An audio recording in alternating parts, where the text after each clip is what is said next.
দিছি। আরে কি হলো? কোন শুয়োরের বাচ্চা বাড়িতে হেগেছে? আমি? ছি মারা।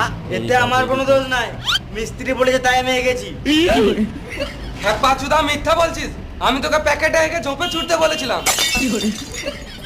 আমি প্যাকেট পাই নাই, ওই জন্য বালিতে হেগে দিয়েছি। যাই তাহলে চানটা করে আসি।